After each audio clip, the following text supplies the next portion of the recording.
দুর্নীতিতে উত্থান, দুর্নীতিতেই পতন। অরবিন্দ কেজরিওয়ালের দিল্লির ক্ষমতা দখল থেকে ক্ষমতাচ্যুতের সময়সীমা নিয়ে চিত্রনাট্য লেখা হলে হয়তো এই শিরোনামই যথার্থ হবে। আন্না হাজারের অনশন মঞ্চ থেকে দুর্নীতি বিরোধী নেতা হিসেবে উঠে এলেও সেই দুর্নীতির কারণেই কেজরির দলকে প্রত্যাখ্যান করল দিল্লির মানুষ। এমনকি নিজের কেন্দ্র থেকেই পরাজিত হলেন অরবিন্দ কেজরিওয়াল।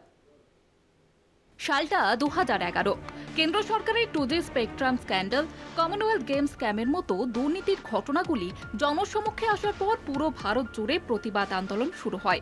জনগণের দৃষ্টি আকর্ষণ করতে দুর্নীতির প্রতিবাদে দিল্লির যন্তর মন্তরে আমরণ অনশন শুরু করেন আন্না হাজারে।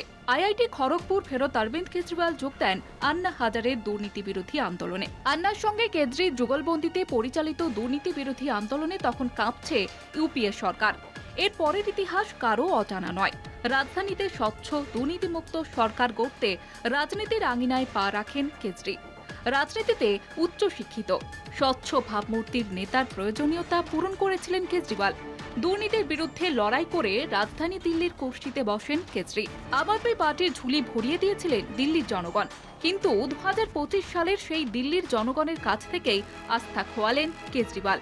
আবগারি মামলা থেকে শেষমহল বিতর্ক সহ একাধিক দুর্নীতিতেই কেজরিওয়ালকে প্রত্যাখ্যান করলেন দিল্লির মানুষ। নিজের আসন নয়া দিল্লিতেই পরাজিত হলেন তিনি।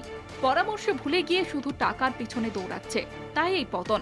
ভাবশিষ্য কেজরিকে আক্রমণ আন্না হাজারের। मैं बार बार बताते गया लेकिन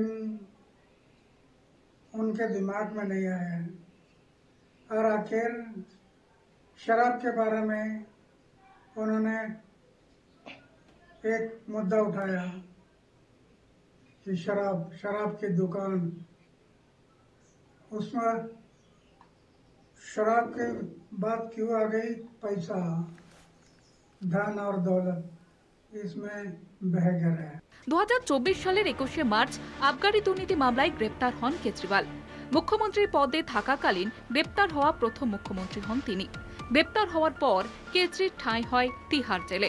দুর্নীতির দায়ে জেলে যেতে হয় মনীষ সিসোদিয়া থেকে সঞ্জয় সিং এর মতো দলের নেতাদের।